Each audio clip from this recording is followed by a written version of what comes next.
A, B and C are partners in the ratio of 5:3:2. A retires and his share is taken up by B and C in the ratio of 2:3. So now students, in this case A, B, C are old partners and 5:3:2 is the old ratio. A is the one partner who is retiring and his share is taken up by remaining partners B and C in the ratio of 2:3. So now students, this 2:3 represents gaining ratio. So let us calculate B's gain. B's gain would be 2/5, that is his share out of the gaining ratio, of A's share, because A is retiring. So ultimately A's share would be taken up by B and C. So 2/5 of A's share, which brings us to 2/10 as B's gain. So B's new share is equal to old share plus gain.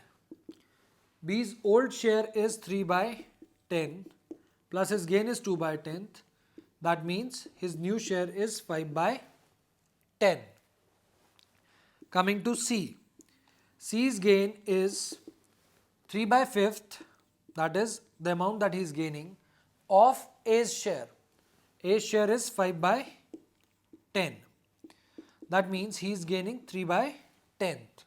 So just similar to how we had calculated B's new share, C's new share would be old share, that is 2/10, plus the gain, that is 3/10. We can say that C's new share will be 5/10. So B's new share comes to 5/10 and C's new share also comes to 5/10. Based on this calculation, we can say that the new ratio of B and C is 5/10 is to 5/10.